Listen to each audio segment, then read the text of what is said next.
जय हिंद दोस्तों, हम आपके सामने फिर हाजिर हैं। जैसा कि हमने वादा किया था कि हम आपको ये पुस्तकें, जो आपकी 7 पुस्तकें हैं, कोशिश करेंगे एक बार सबका फटाफट रिवाइज़ करा सकें। हमने कृषि एवं सांख्यिकी कराई थी, उसमें कुछ दिक्कतें आ रही थी, शायद वॉइस की दिक्कत थी। हम कोशिश करते हैं कि वॉइस क्लियर रहे, हम कोशिश करते हैं कि सब नॉर्मल रहे और आपको ईज़िली हम डिलीवर कर पाएँ मैक्सिमम चीज़ें। कई बार वीडियोज़ बहुत बड़े हो जा रहे हैं तो हमें ये लग रहा है कि कहीं वो कन्वीनियंट है या नहीं, पर हम कोशिश ये कर रहे हैं कि आपको मैक्सिमम से मैक्सिमम चीज़ें ऐसे कवर कर दें ताकि जब आप दोबारा पढ़ें तो आप उनसे कनेक्शन फ़ील कर सकें, है ना। इसलिए थोड़े से लंबे हो जा रहे हैं, पर हम कोशिश करेंगे शॉर्ट रखने की। दूसरी चीज़ें कुछ यदि और इन्फॉर्मेशन हम आपको चाहिए हो हमसे, तो हमें पर्सनल टेलीग्राम पे या इंस्टाग्राम पे या वीडियोज़ पे कमेंट करके भी आप बता सकते हैं। साथ ही हमने पूरी ये जो पटवारी ट्रेनिंग क्लासेस हैं, इसके सारे वीडियोज़ को क्लब करके प्लेलिस्ट बना दी है, जो डिस्क्रिप्शन बॉक्स में डली हुई है।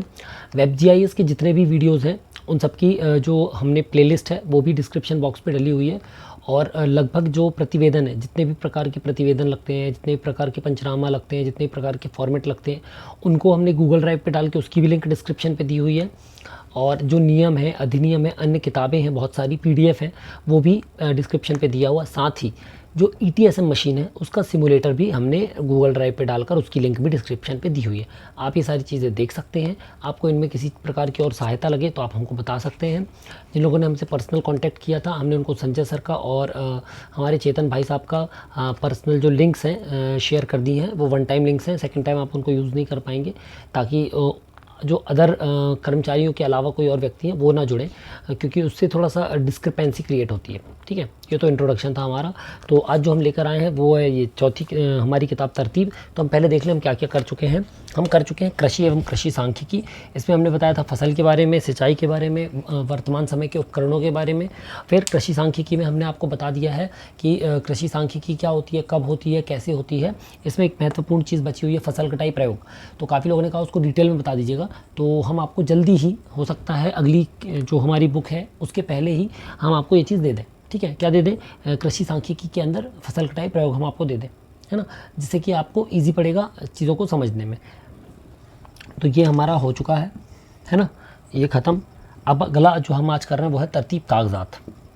ठीक है, तो सबसे पहले होता है तरतीब। तरतीब का मतलब होता है क्रमानुसार या नियमानुकूल, या और क्या होता है, व्यवस्था,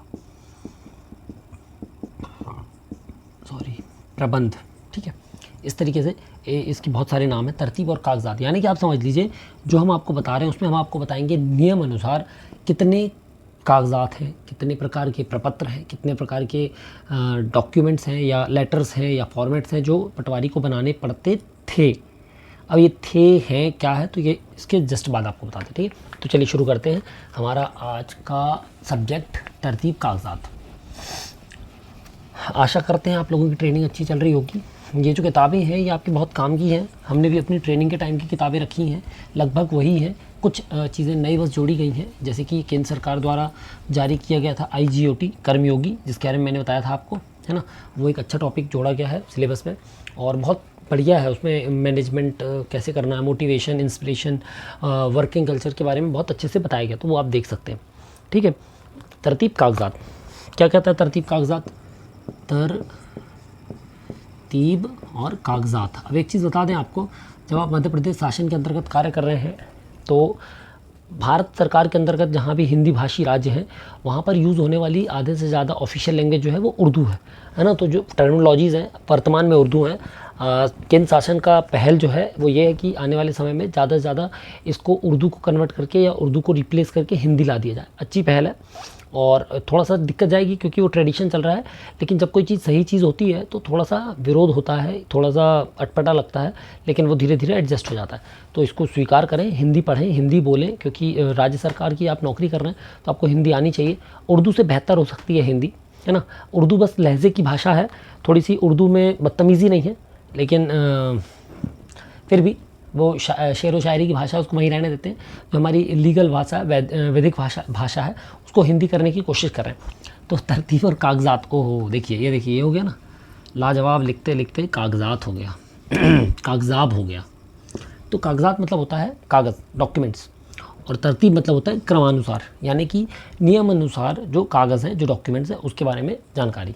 ठीक है, तो सबसे पहले हम आपको बता दें कि अपन क्या क्या पढ़ चुके हैं अभी, वो अपन देख लें। अपन ने सबसे पहले पढ़ा है खसरा या P1। क्या होता है खसरा P1? खसरा P1 का मतलब होता है जब भी किसी भी किसान के भूमि की जानकारी, कितने कॉलम होते हैं? 12 कॉलम होते हैं। ठीक है, P, S और B लिखा होता है ना। एरिया लिखा होता है इसमें। एरिया के अलावा क्या लिखा होता है इसमें? इसमें लिखा होता है फसल की जानकारी होती है, बैंक बंधक की जानकारी होती है, और क्या होता है? कैफियत होती है। कैफियत में क्या क्या होता है? जो भी चीज़ें यहाँ इन बाकी के कॉलम 11 कॉलम्स में नहीं होती, वो 12वें कॉलम में होती। पेड़ की जानकारी होती, कुएँ की जानकारी होती है, उसके अलावा कब खरीदा, कब बेचा, आखिरी दुरुस्ती कब हुई खसरे में, इस सब की जानकारी कैफियत में कॉलम नंबर 12 में मिल जाती है। ये हो गया खसरा। खसरे के साथ जब उसको अल्फ़ाबेटिकली जमा दिया जाए, है ना, जैसे कि राम के नाम पे 3 ज़मीनें हैं, पर राम खसरा नंबर 1 में जमा है राम, फिर 6 में राम का नाम है, फिर 18 में राम का नाम है, फिर 241 में राम का नाम है।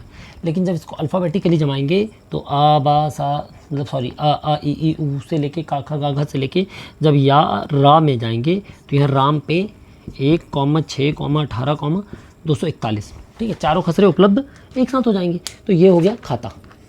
ये क्या बनता है? खाता। तो खाता जो होता है, जब खातों को एक साथ लिख दिया जाए तो बनती है खतौनी। क्या बनती है? खतौनी, यानी कि B1। ठीक है, ये हो गए आपके बेसिक डॉक्यूमेंट्स दो के बाद जब इसको पुराने ज़माने में बनाया जाता था या जब सेटलमेंट के टाइम, बंदोबस्त के टाइम बनाया जाता है तो बन जाता है मिसल। मिसल में होता है अधिकार अभिलेख, रिकॉर्ड ऑफ राइट्स, अधिकार अभिलेख। ठीक है, अब खसरा खतौनी तो है इसके अंदर उस समय का, साथ में क्या होता है? Record of rights. ठीक है, इसी के साथ यहाँ पर क्या बनती है मिसल में? मिसल का वीडियो भी हम आपको जल्दी देंगे। ठीक है, निस्तार पत्रक। निस्तार पत्रक का मतलब होता है जो भी शासकीय भूमियाँ हैं, शासकीय भूमियाँ हैं, उनका निस्तार प्रयोजन, उनका निस्तार प्रयोजन को एक जगह पर इकजाई करके प्रोवाइड कराना। जैसे सड़क, कितने खसरों में सड़क है उसकी जानकारी, कितने खसरों में नाला है उनकी जानकारी, कितने खसरों में चीर फाड़ हो रहा है उसकी जानकारी। फिर आती है रीनंबरिंग। रीनंबरिंग मतलब कि 1/1, 3/2 मिलाकर वर्तमान समय में 6 नंबर बना है, तो इसकी रीनंबरिंग ये है, इसकी जानकारी मिलती है रीनंबरिंग सूची में। ठीक है, ये हो गया हमारा अभी तक का बेसिक। यहाँ तक किसी को कोई दिक्कत नहीं है, तो हमारा तरतीब क्या कहता है? यही कहता है। देखिए, सबसे पहले उसमें यही बताया है। अब इसमें एक चीज़ और बताया है। क्या बताया है? कृषि वर्ष। पहले कृषि वर्ष क्या होता था? 1 जुलाई से चालू होता था, 1 जुलाई से 30 जून तक। अभी वर्तमान समय में लगभग ये मान के चलिए आप, कृषि वर्ष जो है वो भी 1 अप्रैल से चालू हो रहा है। राजस्व वर्ष, वित्त वर्ष और कृषि वर्ष तीनों अब एक साथ चालू हो रहे हैं, पहले अलग अलग चालू होते थे, है ना। पहले राजस्व वर्ष 1 अक्टूबर से 30 सितंबर चलता था, यानी कि 4 प्रकार के पहले वर्ष होते थे। कौन कौन से वर्ष होते थे? एक होता था संवत वर्ष जो कि गुड़ी पड़वा से चालू होता है, दूसरा होता था राजस्व वर्ष जो 1 अक्टूबर से 30 सितंबर तक होता था, फिर होता था कृषि वर्ष जो होता था 1 जुलाई से 30 जून तक, फिर होता था चौथा वाला हमारा कैलेंडर ईयर यानी 1 जनवरी से 31 दिसंबर तक। अब इन सबको कन्वर्ट करके क्या कर दिया? कैलेंडर को छोड़ दीजिए, बाकी के राजस्व वर्ष, वित्त वर्ष और कृषि वर्ष, इन सबको मिला दिया जाए तो अब कहाँ से चालू हो रहा है? 1 अप्रैल से 31 मार्च, कोई डाउट नहीं होगी। ये हो गया हमारा। ठीक है, फिर कृषि कार्य कितने वर्गों में बटा हुआ है? 3 वर्गों में बटा है कृषि कार्य। कौन कौन से कृषि 3 वर्गों में बांटा है कृषि कार्य को हमने? रवि यानी कि कौन सी? गेहूं की फसल, चना, राई, सरसों। ठीक है, फिर खरीफ। खरीफ मतलब कि धान, मक्का, बाजरा, कोदो कुटकी। फिर आता जायद या अन्य, इसमें क्या होती है? उड़द और मूंग। ठीक है, अब बहुत अच्छे से समझिए आप, इसमें सब्जी कहीं नहीं लिखी क्योंकि सब्जी तीनों सीज़न में होगी, है ना। इसके बाद और गन्ना नहीं लिखा, गन्ना वार्षिक फसल है, सागौन फलोद्यान है। तो अलग अलग फसलों की अलग अलग किस्में, ये बेसिक फसलें हैं। इनके अलावा और डिटेल्ड हैं, इसके अलावा अलग अलग क्षेत्रों में सोयाबीन भी होता है, किसी में कपास होता है ना। तो वो उस हिसाब से अलग अलग फसलें हैं। तो ये कृषि कार्य साल में 3 बार होता है और इनके आधार पे ये सारी चीज़ें तैयार होती हैं। अब एक चीज़ बता दें जो आपको, वो ये है, हाँ, तो देखिए पहले ये सारी प्रपत्र तैयार होते थे और शासन के पास जाया करते थे, चाहे सांख्यिकी विभाग में जाएं, चाहे कृषि विभाग में जाएं, है ना। तो शासन इस हिसाब से चीज़ें तैयार करती थी। अब क्या हो रहा है, सब कुछ ऑनलाइन सबमिट हो रहा है, गिरदावरी सब ऑनलाइन हो रही, पोर्टल पे तक चली गई, रियल टाइम अपडेट हो गई। तो अब गवर्नमेंट सारी चीज़ें खुद से तैयार कर पा रहा है, लेकिन फिर भी कुछ जगह पे ये प्रपत्र मांगे जा रहे हैं। तो हो सकता है जब आप जो नए पटवारी की ज्वाइनिंग होगी, महीना 15 दिन 1.5 महीने बाद ये सब चीज़ें आपको देखने को मिल सकती हैं। हो सकता है आपकी कार्यकाल के दौरान 2 साल में 3 साल में ये सब चीज़ें वैनिश भी हो जाएं, यानी आगे इसकी ज़रूरत ना पड़े। पर फिर भी एज अ पटवारी आपको ये जानकारियाँ होनी चाहिए, इसलिए ये आपके विषय में जोड़ा गया है। ठीक है, तरतीब कागजात हमने पढ़ा, खसरा हमने पढ़ लिया, वर्ष कृषि वर्ष। ठीक है, कृषि वर्ष, कृषि वित्त राजस्व कब से कब तक, 1 अप्रैल से 31 मार्च। ठीक है, कोई कन्फ्यूजन नहीं। पहले ये होता था कब से, पहले ये होता था 1 जुलाई से 30 जून। ये होता था कब से, 1 अक्टूबर से 30 सितंबर। ठीक है, अब क्या है, अब सब एक साथ है। ठीक है, कृषि के हमने 3 प्रकार पढ़ लिए। कृषि के 3 प्रकार इसलिए पढ़ लिए ताकि हमको ये पता रहे कि जो भी अब हम प्रपत्र आगे पढ़ने वाले हैं, अभी आपको बहुत सारे प्रपत्र बताएंगे हम आपको, कुछ आपकी इस किताब में लिखे हैं, कुछ नहीं लिखे हैं, और उनको निकालना कैसे ये आपके लिए बहुत ज़रूरी है, इसलिए वो बताएंगे हम आपको।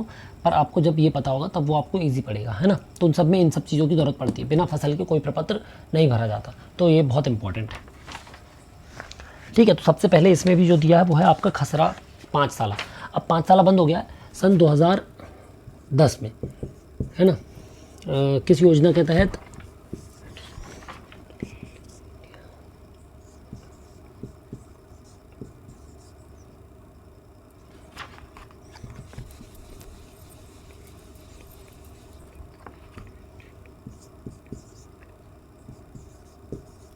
ठीक है, DILR-MP यानी कि digital India land record MRR modern record room, digital India land record modern record room. इस योजना के तहत सन 2005 के बाद से रिकॉर्ड्स का मॉडर्नाइजेशन चालू हुआ था, जिसके तहत सारा रिकॉर्ड स्कैन करके कंप्यूटर में डाल दिया गया है।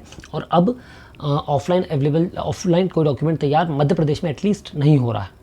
हम गर्व की बात है कि पूरे देश में सबसे पहले, सबसे स्पीड से और लगभग सबसे ज़्यादा एक्यूरेट डेटा ऑनलाइन प्रोवाइड करने वाला राज्य मध्य प्रदेश।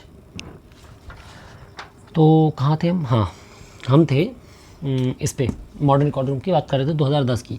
तो 2010 के पहले तक का रिकॉर्ड तैयार होता था, तब एक बहुत इंपॉर्टेंट डॉक्यूमेंट था, वो था खसरा 5 साला। क्या था, खसरा 5 साला। अब देखिए, आपने खसरा पढ़ा, मैंने खसरा पढ़ाया था, आप लोगों ने भी पढ़ा होगा। कितने कॉलम का है, 12 कॉलम। ठीक है, तो सेम रहेगा 12 कॉलम, जैसे कि हम पढ़ रहे हैं यहाँ, आपको दिखेगा, दिख तो जाना चाहिए।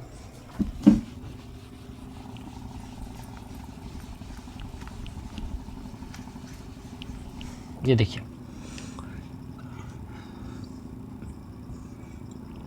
क्या पढ़ रहे थे, ये हो गया। ठीक है, ये है 5 साला। अब हम बात कर रहे हैं सन 2001 की, तो ये हो गया 2001 और ये 2002।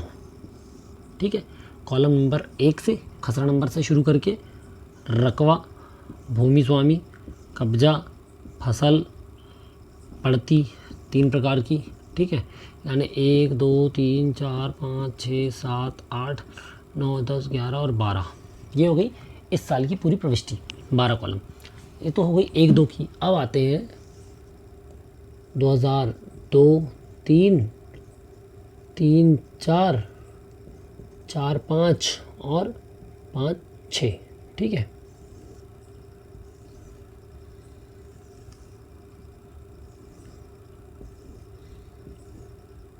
ठीक है, 12, 13, 14, 15, 16, 17, 18, 19, 20, यानी जो 12 नंबर का 12 कॉलम आपका खसरा था उसको 20 कॉलम का खसरा 5 साल बना दिया। 5 साल इसलिए क्योंकि इसमें 5 सालों का रिकॉर्ड है, एक तो करंट ईयर का और फिर उसके बाद वाले 4 सालों का।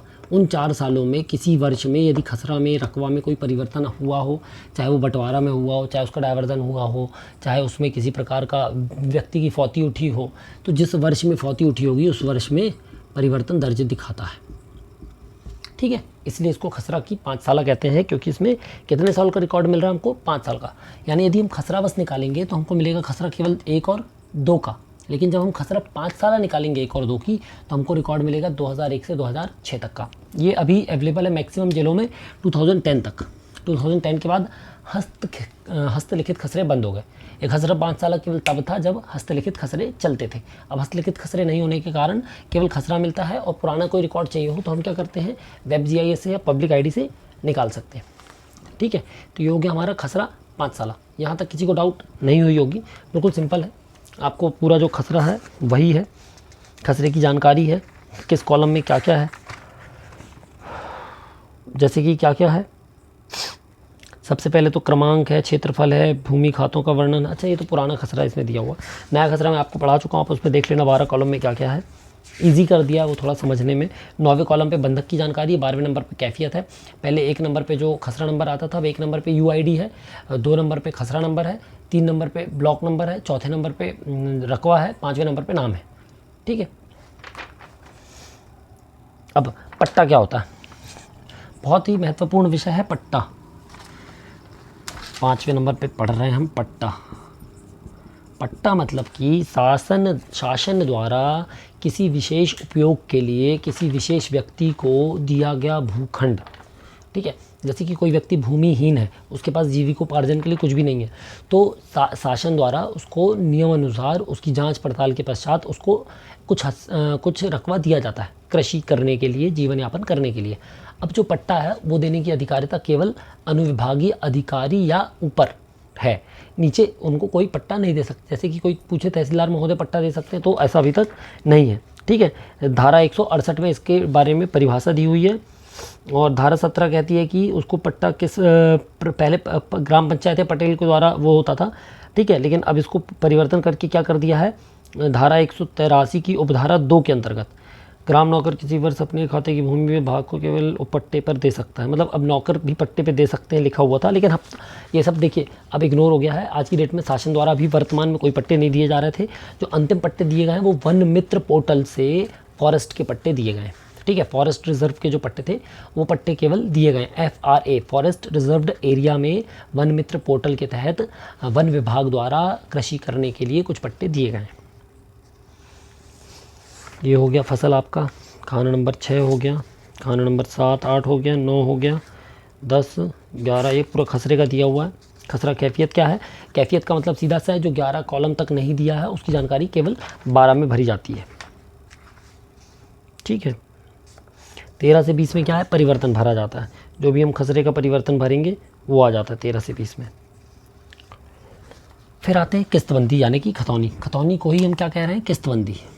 क्या कह रहे हैं, किस्तबंदी, क्योंकि B1 का मतलब होता है, B1 तैयार होती खातावार, खतौनी खातावार तैयार होती है काई के लिए, किसी से भू राजस्व की वसूली के लिए, उगाही के लिए। ठीक है, धारा 140, 143, 144, 145, 140 से 143 तक की धाराओं में किस्तबंदी के बारे में नियम दिए हुए हैं, जिसके तहत किसी भी किसान से जो पटवारी जी हैं वो क्या करेंगे, राजस्व की वसूली करेंगे। तो राजस्व की वसूली करने के लिए किस्तबंदी दी हुई है कृषि भूमि पर। ठीक है, अब इसके अलावा यदि भूमि का उसने कोई परिवर्तन करवाया है तो उसकी किस्तबंदी जो होगी वो किस्तबंदी यही रहेगी, लेकिन वो डायवर्जन में आएगी। ठीक है, व्यवर्तन पंजी। तो किस्तबंदी में खसरे की जानकारी होती है, खसरे की जानकारी के अलावा उसका रकबा, और रकबे के आधार पर उसकी किस्तें तय होती हैं, वो किस्तों की जानकारी उसमें रहती है। ठीक है, फिर हम आते हैं अगले पॉइंट पे जो कि है राजस्व मांग। B2 जिसको हम कहते हैं, B2 तैयार होती है। B2 तैयार होने के बाद डायवर्जन पंजी होती है। डायवर्जन पंजी में क्या लिखा रहता है, डायवर्जन पंजी में लिखा रहता है नाम नहीं लिखा रहता, पहले लिखा रहता है खसरा नंबर, कुल रकबा, फिर व्यवर्तित रकबा, जैसे मान लो 4 नंबर खसरा था, 0.20 हेक्टेयर ज़मीन थी, उसमें से 0.10 पे इसने डाइवर्जन कराया है। प्रकरण क्रमांक, भूभाटक और उपकर और बकाया कब से है। ठीक है, ये 4-5 चीज़ें रहती हैं। इससे क्या है, एक गांव के अंदर कितने खसरों का डाइवर्जन है, इसकी जानकारी डाइवर्जन पंजी से मिल जाती है। यानी कि छठवीं चीज़ हमने क्या पढ़ी, डाइवर्जन पंजी। ठीक है, ये आपको तरतीब के कागजात की बुक में इतने डिटेल में ये चीज़ें नहीं दिया होगा। मैं जो बता रहा हूँ आपको प्रैक्टिकल बातें बता रहा हूँ। डाइवर्जन पंजी हो गई, B2 पंजी हो गई। B2 होती है एक, ये हो गई किस्तबंदी। ठीक है, इसके बाद हम आते हैं वार्षिक कृषि सांख्यिकी पे। वार्षिक कृषि सांख्यिकी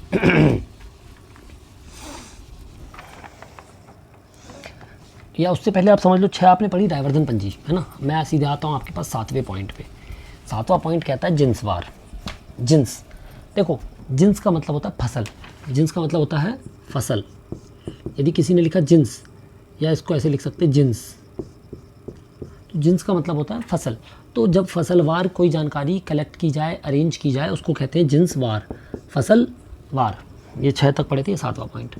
तो हम जिन्सवार बनाते हैं। अभी तक जो बनाते आए हैं वो 2 बनती हैं। कौन कौन सी, रबी जिन्सवार और खरीफ जिन्सवार, और फिर इसका योग हो जाता है तो एक बनती है कंप्लीट जिन्सवार।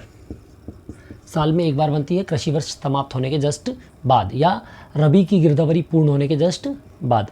ठीक है, कृषि वर्ष के पहले इसको सबमिट करना पड़ता अपने राजस्व निरीक्षक महोदय के पास। ये होती है जिन्सवार। आजकल लोगों ने बनाना छोड़ दिया, इसके कारण काफ़ी सारी लोगों को दिक्कतें होने लगी हैं। जब हम जिन्सवार की बात कर रहे हैं तब हम बात करेंगे सबसे महत्वपूर्ण मकबूजा और गैर मकबूजा की, या इसी को कहते हैं खाता और गैर खाता की। ठीक है, गैर खाता, इसको गैर कर दो भैया, गैर खाता और खाता। अब समझो, खाता का मतलब क्या है, वो रिकॉर्ड, वो अकाउंट जिससे राजस्व की वसूली की जा सके। ठीक है, खाता जिससे क्या बनती है, खतौनी। तो खाता का मतलब होता है निजी भूमि, और गैर खाता का मतलब होता है शासकीय भूमि। किसी भी ग्राम का भौगोलिक क्षेत्रफल, क्या, भौगोलिक क्षेत्रफल, इन दोनों का सम होता है, खाता प्लस गैर खाता। यदि शासन के द्वारा कुछ भूमि निजी भूमि में आवंटित कर दी गई, मान लीजिए ये 20 हेक्टेयर है या 80 हेक्टेयर है, इन्होंने 2 हेक्टेयर और दे दिया तो इनके पास बचा 18 हेक्टेयर, तो यहाँ पर हो जाएगा 82 हेक्टेयर। क्यों, क्योंकि टोटल जो रहेगा वो हमेशा क्या रहेगा, 100, कम ज़्यादा नहीं हो सकता। तो ये समझ गए आप लोग, खाता गैर खाता क्या होता है, मकबूजा गैर मकबूजा वही होता है। ठीक है, तो हम आपको बता रहे थे जिन्सवार। जिन्सवार तक आसान है, जिन्सवार तक किसी को कोई दिक्कत नहीं है। अब जिन्सवार का मतलब क्या होता है, जिन्सवार का मतलब होता है इस तरीके से, बहुत बड़ा होता है वो, 150 पेज कुछ का, 150 पॉइंट्स में, 150 कॉलम्स में होता है। हम यहाँ पर क्या लिखेंगे, पटवारी हल्का नंबर 64, ग्राम का नाम, तो भैया हमारे पास 2 ग्राम है, अजब और गजब, अजब और गजब। फिर हम लिखते हैं, क्या लिखते हैं हम इसमें, खाते का रकबा। खाते का रकबा मतलब जहाँ पर फसल होगी। ठीक है, खाते का रकबा में हम लिख देंगे यहाँ पर 60 हेक्टेयर, यहाँ पर लिख देंगे 72 हेक्टेयर, ये क्लोज। ठीक है, अब हम आते हैं किस पे, फसल पे। यहाँ पर हम लिखेंगे रबी, या यहाँ लिख देंगे हम पहले खरीफ, पहले खरीफ की करते हैं। ठीक है, फिर करते हैं रबी की आगे। तो यहाँ लिखेंगे धान, फिर आ जाएगा सिंचित और असिंचित। ठीक है, धान के बाद आ जाएगा मक्का, सिंचित और असिंचित, कोदो कुटकी, हल्दी। ठीक है, ऐसे करके जितनी प्रकार की खरीफ में फसल होती है उन सब में सिंचित असिंचित में भर जाएगा। सिंचित मतलब जिसको पानी दिया जाए, असिंचित मतलब जो नेचुरल पानी से काम चलाए। ठीक है, सिंचित मतलब जिसको नल से, बोरवेल से, कुएं से, नहर से, तालाब से अलग से पानी देना पड़े मैनुअली, वो है सिंचित। और जिसको मैनुअली पानी ना देना पड़े, जो नेचुरली पानी सोख ले, या नेचुरली पानी जिसको खुद से मिल रहा है, वो है असिंचित। तो हो गई खरीफ, ये हो गई रबी। तो खरीफ के सीजन की पूरी फसल लिख ली, रबी की पूरी फसल लिख ली। जब आप रबी की पूरी फसल लिख लेंगे तब लास्ट में एक कॉलम आएगा, जब आप पूरी लिख लेंगे 150-200 कॉलम पूरे लिख लेंगे, यहाँ पर आएगा रबी फसल का योग, ठीक है, सिंचित असिंचित। यहाँ आएगा खरीफ फसल का योग, सिंचित और असिंचित, खरीफ से उठा के, ठीक है। फिर यहाँ आ जाएगा योग, यह आ जाएगा सिंचित असिंचित, किसका टोटल, इसका और इसका, इसका और इसका, यहाँ आ जाएगा, ठीक है, यहाँ और यहाँ योग आ गया। इसी से निकलेगा, देखो अब सबसे इम्पॉर्टेंट चीज़ आप समझो, ये जब आपने निकाल लिया तब इसी के आधार पे जो निकलेगा वो निकलेगा आपका क्या, निरा क्षेत्रफल, कुल क्षेत्रफल और दुफसली, ठीक है। अब बहुत अच्छे से समझिएगा, 60 हेक्टेयर का कुल रकबा था खाते का। खरीफ का टोटल कितना आया, खरीफ का टोटल रबी और सब मिलाने के बाद रबी में टोटल आया 54 हेक्टेयर। 54 हेक्टेयर में फसल बोई गई। खरीफ का कितना आएगा, खरीफ का आया मान लीजिए 48 हेक्टेयर, ठीक है। खरीफ का 48 हेक्टेयर, रबी का 54 हेक्टेयर, योग कितना हो जाएगा, 8 4 12 की 2, हासिलाई 1 5 5 10, 102 हेक्टेयर।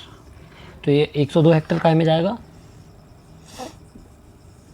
इसमें कुल बोया क्षेत्रफल, कुल बोया क्षेत्रफल, ठीक है।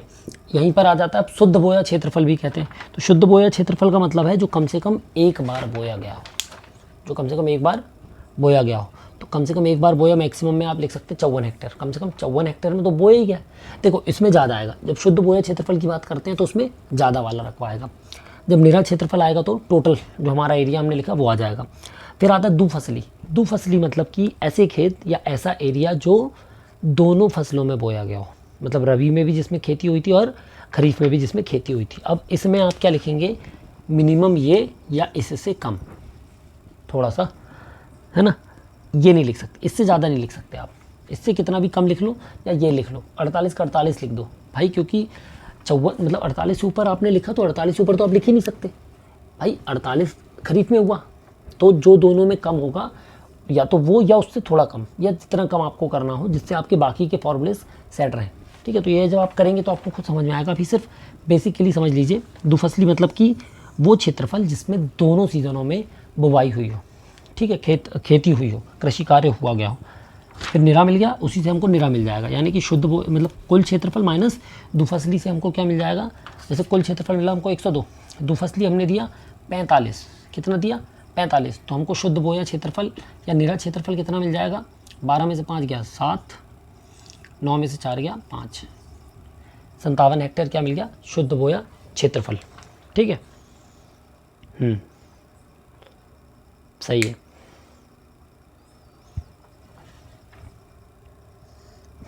ठीक है, इस तरीके से हमको डिटेल मिल जाएगी। ये हो गया हमारा क्या, जिन्सवार। यदि अब आप ये समझ गए तो अब आपको आगे सारी चीज़ें ऑटोमेटिक समझ में आ जाएंगी,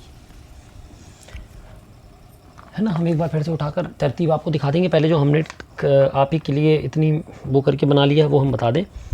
वार्षिक कृषि सांख्यिकी, देखो समझो आप, वार्षिक कृषि सांख्यिकी 8वां प्रपत्र जो है आपका, ये होती है ओरिजिनल जिन्सवार। ओरिजिनल जिन्सवार,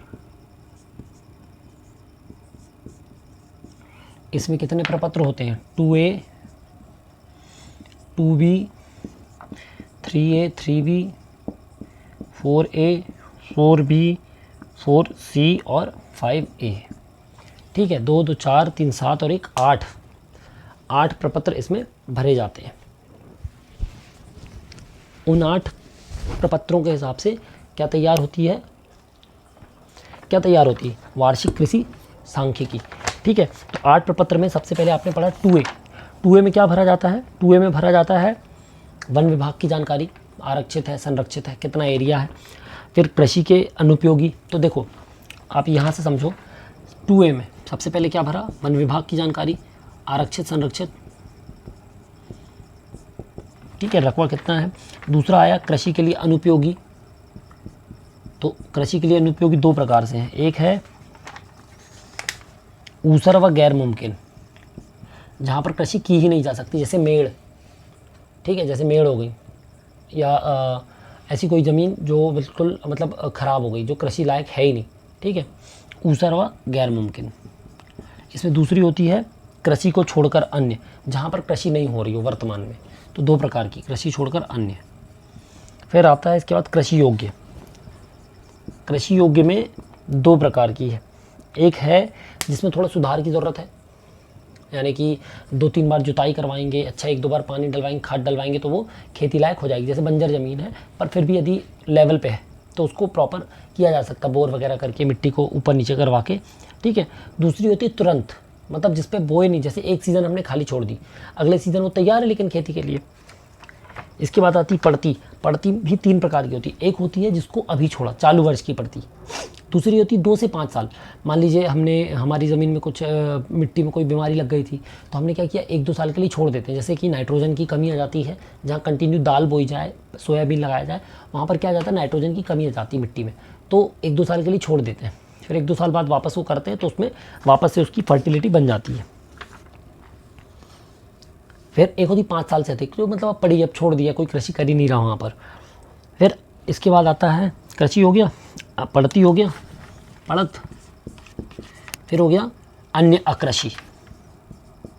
अन्य अकृषि मतलब कि वो ज़मीन जिसको झाड़ों का झुंड है, बगीचा है, बाग है, पानी के नीचे है ना, वो हो गया। ये हो गया आपका मेन चीज़, ठीक है। ये आया 2A। 2A में हमने इसलिए बेसिक ऐसे ही बता रहे थे, फसलों के बारे में, पड़त, ज़मीन के बारे में। अब 2B क्या होता है, 2B मतलब कि इसमें केवल किसकी जानकारी रहती है, 3 प्रकार की, गैर खाता, खाता और दुफसली। यानी कि कोई भी गांव है उसमें टोटल खाता कितना रकबा है, टोटल गैर खाता का कितना रकबा है, और टोटल दुफसली कितनी है। फिर 2A 2B हो गया। 3A बता रहा है सिंचाई के साधनों के बारे में। सिंचाई के साधन मतलब कौन कौन से, सिंचाई जिससे सींचा जाए, कुआं, नहर, नदी, तालाब, बोर, उसके बाद क्या है, ट्यूबवेल, जलाशय, ठीक है, ये सब साधन है। इनके बारे में सिंचाई, इनसे कितने नंबर्स 3A में निकाले जाते हैं, इनके नंबर्स, ठीक है। 3B में निकाला जाता है इन सिंचाई के साधनों से बोई गई फसल की क्षेत्रफल। इसमें निकाला जा रहा है सिंचाई साधनों का नंबर, कितने कुएं हैं, कितनी जलाशय है, कितना बोरवेल है। इसमें निकाला जा रहा है कि जितने भी कुएं हों, कुओं से कितनी फसल सिंचाई हो रही है, जलाशय से कितने फसलों में सिंचाई, कितने क्षेत्रफल में सिंचाई हो रही, 3 हेक्टेयर में, 5 हेक्टेयर में, बोरवेल से कितने क्षेत्रफल में सिंचाई हो रही, नहर से कितने क्षेत्रफल में। तो ये 3B में क्षेत्र, 3A में संख्या। फिर आता है 4A में खाद्यान्न फसलों की जानकारी, ठीक है। 4B में अखाद्यान्न, जो खाद्यान्न फसल है उसकी जानकारी 4A में, जो अखाद्यान्न है उसकी 4B में। और 4C में क्या है, मिश्रित, यानी इन दोनों की, या मिश्रित, जो मिश्रित क्रॉपिंग है वो, ठीक है। फिर 5A में आता है, ये है अनावारी। अनावारी तय होती आनो बटे पैसे में, आनो बटा पैसा। इसमें रकवा के आधार पे आनो बटा पैसे की जानकारी तय हो जाती है, किसमें, 5A में। तो ये आपने देखा, ये क्या था, 8वां सबसे महत्वपूर्ण कृषि, वार्षिक कृषि सांख्यिकी। इसके बाद आ जाता है आपका ऋतु एवं फसल प्रतिवेदन। नाम प्रतिवेदन है, ये बनता टेबुलर फॉर्म में है। इसमें जानकारी रहती है निरा सिंचित क्षेत्रफल की, यानी कि पूरी फसलों की जानकारी रहती है ऋतु अनुसार, और उसमें लास्ट कॉलम जो मेन चीज़ जो निकाली जाती है वो निकाली जाती है निरा फसल और क्षेत्रफल। निरा फसल का क्षेत्रफल कितना है, बस ये निकालने के लिए ये प्रतिवेदन बनाया जाता है, ठीक है। इसके बाद आ जाता है आपका जमाबंदी। देखो जमाबंदी का मतलब होता है 7 नहीं 6 8 9 और ये 10वें नंबर पे जमाबंदी। जमाबंदी यानी कि P7, ठीक है, P7। इसमें क्या बनता है, माफ़ी और लगानी, यानी कि मीज़ान रकबा मुकर्रर शुदा। क्या बनाया जाता है, मीज़ान रकबा मुकर्रर शुदा, ठीक है, यह बनाया जाता है इसमें जमाबंदी में। जमाबंदी में कितने लोगों से जमा यानी कि राजस्व लेना है, उनकी पूरी टेबल बनती है। सबसे पहले भूमि स्वामी, जो सबसे इम्पॉर्टेंट है, निजी भूमि में भूमि स्वामी होता है जिससे हमको क्या लेनी है, भू राजस्व। दूसरा उसी में आता है सरकारी पट्टेदार। तीसरा आता है नौकर के कब्जे की भूमि। फोर्थ आता है भूदान धारक या भूदान कृषक। फिर 5वें में आबादी, छठवें में जमा व लगान जो वसूली अभी तक की जा चुकी है। सातवें में बेजा कब्जा। आठवें में मौरूशी काश्तकार। मौरूशी काश्तकार मतलब कि जो कृषि से कोई लाभ लेने के लिए खेती कर रहा हो, मतलब कृषि कर रहा है कोई व्यक्ति और उससे जो होने वाला लाभ है वो मालिक को दिया जाए, ठीक है, वो होता है मौरूशी काश्तकार। फिर अन्य डायवर्जन की राशि, तो इस तरीके का 12-13 कॉलम का टेबल बनता है जमाबंदी। इसमें केवल राजस्व की जमा की जानकारी होती है कि हमारी इतनी ज़मीन है, इतने से हमको इससे ये लेना है, कब्जेदार से इतना लेना है, बेजा कब्जा से इतना लेना है, ये पूरे एक ग्राम की एक बनती है, ठीक है। फिर आ जाते हैं हम मिलान पे, बता दें, चलो मिलान बता देते हैं। जमाबंदी तक समझ गए आप। फिर आ जाते हैं मिलान खसरा पे। तो मिलान खसरा जो है वो है P53। ये P मतलब फॉर्मेट है, जैसे खसरा P1 था, ये P53, ये P7। इसमें क्या है,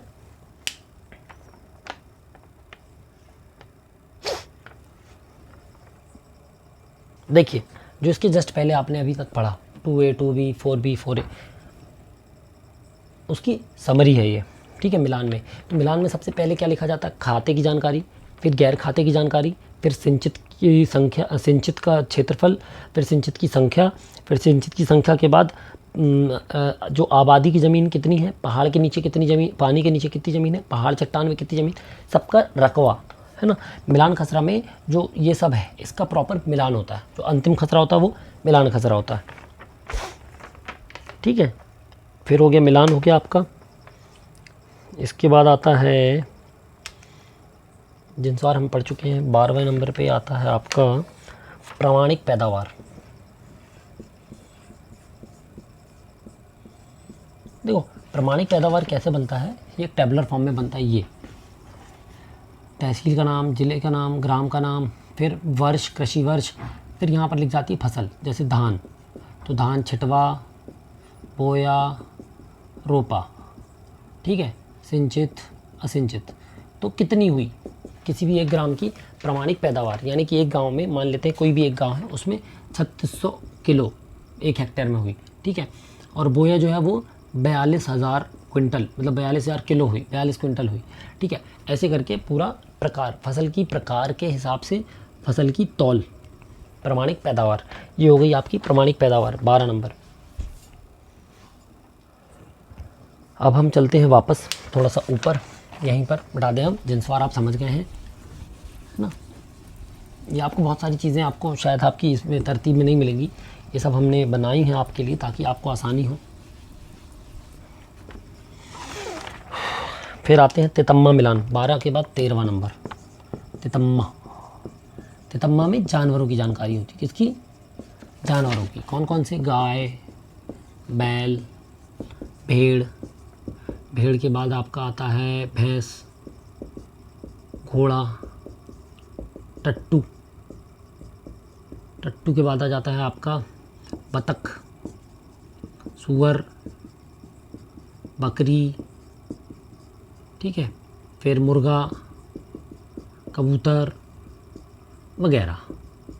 आपके पास जितने भी जानवर हैं उनकी जानकारी बनती है तितम्मा में, और इसके आखिरी में बनती है ट्रैक्टर की जानकारी और थ्रेशर की जानकारी, इसके आखिरी 2 कॉलम में, ठीक है। तो ये जानकारी यहाँ से बनती है। इसमें सिर्फ गाय नहीं, गाय यानी कि गाय का बछड़ा है कि बछिया है, भैंस है कि पड़वा है ना, पड़वा है कि मतलब ऐसे करके जानवरों के बच्चों की भी जानकारी इसमें बन जाती है। ये हो गया आपका तितम्मा मिलान। तितम्मा के बाद जो आता है वो आपका आता है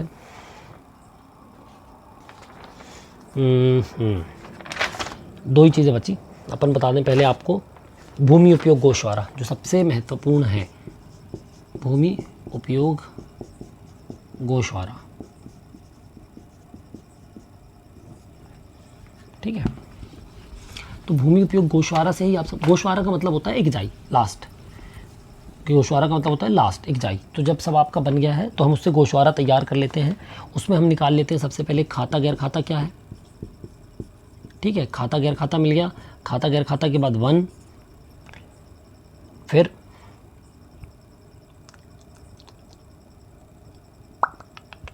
कृषि योग्य भूमि, फिर अकृषि योग्य भूमि, ठीक है, फिर पड़ती का रकबा। यहाँ पर हम खाता गैर खाता ऐसे लिख लेते हैं, जैसे ये लिखा ना खाता, तो यहाँ लिख लो खाता और यहाँ लिख लो गैर खाता। ये टीआरएस में समझने में आपको आसानी होगी जब हम टीआरएस पढ़ाएंगे आपको, ठीक है। टीआरएस और फसल कटाई प्रयोग, वैज्ञानिक जांच, न्यायादर्श पद्धति, 4 चीज़ें एक साथ पढ़ाएंगे तब आपको ये समझने में जल्दी आसानी होगी। 1 तो खाता में 1 होगा 0, खाता में कृषि की जानकारी मिल जाएगी, अन्य कृषि मिल जाएगी, पड़ती मिल जाएगी।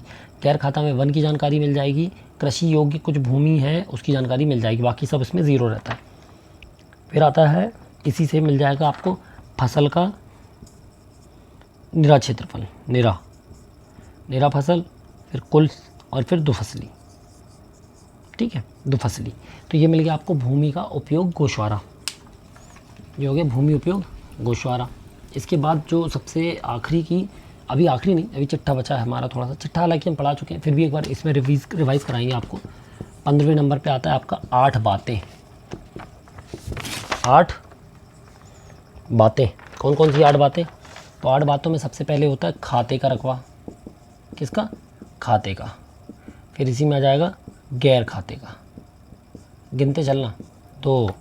फिर आता है कब्जे का रकबा 3। फिर आता है गैर कब्जे का रकबा, ठीक है। फिर आता है कृषि के अंतर्गत क्षेत्रफल,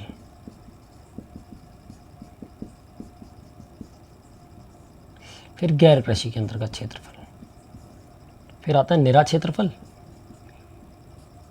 और यहाँ पर आ जाएगा कुल सिंचित,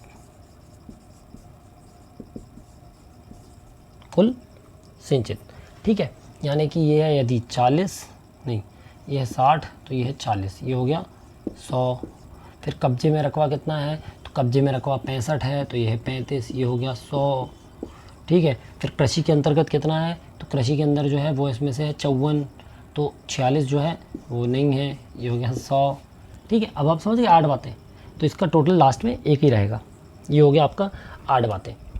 तो अब हम आपको तरतीब का रिवीजन बुक से कराते हैं। ये तो हमने आपको अपना जो हमें जितने पत्रक पता है, जितने पत्रक हम लोग तैयार करते हैं, मतलब करते थे समझ लीजिए, तो वो हमने आपको जानकारी बताई 15 प्रकार के पत्रकों में। यही आपके तरतीब कागजात होते हैं, है ना। अब हम आपको आपकी ही किताब से थोड़ा सा रिवाइज टाइप का कराए देते हैं। वार्षिक चिट्ठा, ठीक है। चिट्ठा हमने पढ़ा, तो चिट्ठा में वही है जिसमें हम सबसे पहले क्या जानकारी भरते हैं, P21 जिसको हम कह रहे थे। P21 हमने पढ़ा है, नहीं पढ़ा तो हम एक बार बता देते हैं। लिखिए 16वें नंबर पे लिख लीजिए आप चिट्ठा P21। यहीं पर छोड़ा था तो मैंने सोचा था शायद ये हो गया,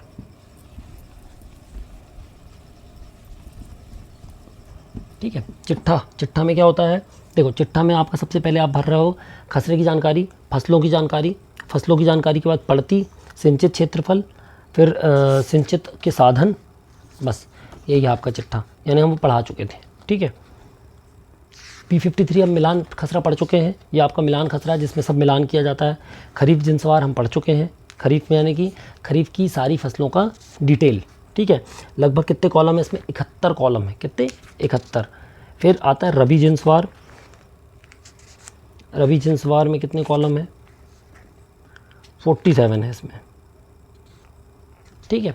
फिर आता है आपका तितम्मा मिलान, जिसमें हमने आपको बताया जानवरों की जानकारी उपलब्ध है।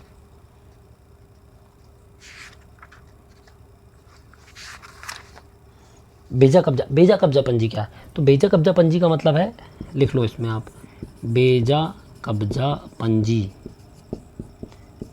पंजी का मतलब है जिस शासकीय भूमि पर किसी व्यक्ति का कब्जा हो, अनाधिकृत कब्जा हो, उसकी जानकारी हम शासन को देते हैं। तो एक बेजा कब्जा पंजी का फॉर्मेट होता है जिसमें हम लिखते हैं क्रमांक, बेजा कब्जा का पता, जिसने कब्जा किया है उसका नाम, उसके पिता का नाम, वो कहाँ का रहने वाला है, किस खसरे में किया है, कुल क्षेत्रफल कितना है और उसने कितने क्षेत्रफल पे कब्जा किया है, ठीक है। किस प्रकार का बेजा कब्जा किया है, फसल लगाकर किया है, बाड़ी लगाकर किया है, मकान बनाकर किया है, या किसी और प्रकार से किया है, ठीक है। उससे उसको क्या लाभ हो रहा है, वो उसकी जानकारी होगी बेजा कब्जा पंजी में। बस तरतीब कागजात में आपके इतने ही हैं, पर मैंने आपको लगभग सारे कागजात बता दिए जो होते हैं।